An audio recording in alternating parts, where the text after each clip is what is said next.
तुम्हाला तर माहीतच आहे, उठल्या उठल्या मी माझं पहिलं काम करते माझ्या मनी प्लांटला पाणी टाकायचं. मनी प्लांट बघितल्या इतकं छान वाटतं ना, माइंड एकदम फ्रेश होऊन जातं आणि मग बाकी काम करायला एकदम निवांत वाटतं, छान वाटतं आणि मग कामंसुद्धा फटाफट होतं. हाय हॅलो नमस्ते, शीतल्स लाईफमध्ये मी तुमच्या सगळ्यांचे मनपूर्वक स्वागत करते. मी चहा ठेवलेला आहे, चहा छान झालेला आहे, चहा प्यायला या तुम्ही पण. आज मला करायची एक करी, त्याच्यासाठी मी एक बॉईल करून घेते आणि मग दिवसभराचे काय काय काम आहे ते मी तुमच्यासोबत सगळं आज मी शेअर करणार आहेत. एक बॉईल करायला ठेवले, त्याच्यानंतर मग चहा झाल्यानंतर माझ्यासाठी मी विदाऊट शुगर ब्लॅक कॉफी करून घेतलेली आहे. कॉफीसुद्धा रेडी झालेली आहे. आणि हो, आपल्या शीतल्स लाईफ या चॅनलला खूप छान प्रतिसाद भेटतो आहे, पण आपले सबस्क्रायबर थोडे कमी झालेले. प्लीज चॅनलला सबस्क्राईब करा. आणि हो, लसूण संपलेलं होतं 2-3 दिवसाचं, मग ते सुद्धा मी सोलून घेतलं, म्हणजे आणखी मला 2-3 दिवस धावपळ करायची गरज नाही. संध्याकाळी मसाले भात करायचा आहे, त्याच्यासाठी मी हरभरे भिजत घातले, आता स्वच्छ धुवून घेतले नाही, म्हणजे संध्याकाळी मला कुठलाही प्रॉब्लेम नको म्हणून. आणि मग आता करते मी एक करी, चपाती आणि राईस.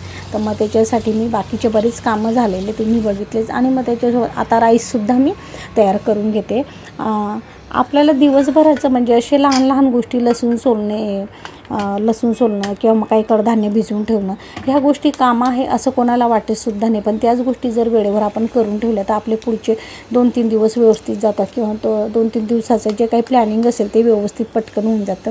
एक बॉईलसुद्धा झाली आणि पटकन सोलली पण जाते. जेव्हा आपण एक बॉईल करायला ठेवतो तेव्हा मीठ टाकायचं, जेणेकरून एक सोलताना आपल्याला अजिबात प्रॉब्लेम येत नाही, पटकन लगेच सोलली जाते एक. आणि बॉईल झाल्यानंतर मी थोडा वेळ तसंच राहू दिलं, त्यातलं पाणी काढून टाकलं, नंतर गार पाणी टाकलं त्यात आणि मग सोलून घेतलेली आहेत. तर अशी छोटी छोटी कामं करत असताना आपण सगळे बारीक बारीक जर प्लॅनिंग छान केलं तर मग आपला उरलेला जो टाईम आहे त्याच्यात आपल्या मनाचं इच्छा पूर्ण करण्यासाठी, आपल्याला आनंद भेटेल अशा गोष्टी करण्यासाठी नक्कीच टाईम भेटतो. कांदे आपण क्लीन करून घेतो. कांदे आता बघा थोडंसं काळपटपणा येतोच कांद्यांना, आपण स्टोअर करून ठेवले काय आणि थोडेफारच विकत आणले तरीही, म्हणून मग सोलून घ्यायचे आणि मग धुवून मगच मी कट करते. मग ते भाजीसाठी असो डायरेक्ट, किंवा मसाला तयार करण्यासाठी असो, किंवा जेवणासाठी असेल, पण कांदे सोलून कापून घेतल्यानंतर मी धुवूनच घेते. तर हा माझा एक करीसाठी झालेला आहे मसाला रेडी, आणि एक करीसुद्धा आता रेडी होते आहे.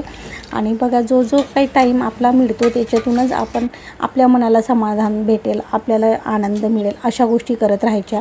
तेच मी पण करते, का असे छोटे छोटे व्हिडिओ शूट करते आणि मग त्याच्यातूनच मला छान असं बेटर फील करते मी. माझं मन थोडं शांत होतं छान, आणि म्हणूनच मी हे शूट करते. आज मी कैऱ्या आणल्या होत्या मार्केटहून, त्या स्वच्छ धुवून घेतल्या. आणि हो, एक मी कॉटन साडी कलेक्शनचा व्हिडिओसुद्धा मी आज शूट केलेला आहे आणि तोसुद्धा तुम्हाला लवकरच बघायला भेटेल. संध्याकाळी मसाले भात करायचे, त्याच्यासाठी माझं प्रिपरेशन चालू आहे आतापासूनच. आणि हो, आपले शीतल्स लाईफ या चॅनलला सबस्क्राईब करा, व्हिडिओला लाईक शेअर करा, कमेंट करा मस्त, जेणेकरून येणारे छान छान व्हिडिओ तुम्हाला बघायला मिळतीलच. आणि हो, हे माझं दिवसभराचं रुटीन तुम्हाला कसं वाटलं मला नक्कीच कमेंट करून सांगा. आणि बघा, आपण आयुष्यामध्ये बघितलेलं स्वप्न साकार करण्यासाठी स्वप्न बघण्यापेक्षा प्रत्यक्ष मेहनत केलं तरच ते स्वप्न साकार होणार आहे. आणि हो, मी सुद्धा त्याच्यासाठीच प्रयत्न करते आहे, का कमी वेळेत जास्त कामं करायची आणि मग आपल्याला जो भेटलेला टाईम आहे त्याच्यामध्ये असे छान छान व्हिडिओ शूट करायचे आणि मग ते लोकांसोबत शेअर करायचे, जेणेकरून ज्या लोकांना आवडतील, ज्यांना त्याच्यातून आनंद भेटेल असे लोक आपलं चॅनल बघतील आणि आपल्या चॅनलला सबस्क्राईब करून व्हिडिओला लाईक शेअर करतील आणि मस्त कमेंटसुद्धा करतीलच. तर मी मसाले भातसुद्धा माझा रेडी झालेला आहे. असं मी दिवसभरापासून उठल्यापासूनचं जे काही महत्त्वाचे छोटे छोटे कामं ते मी तुमच्यासोबत शेअर केलेलेच आहेत. नक्कीच सांगा व्हिडिओ कसा वाटला ते. आपण भेटू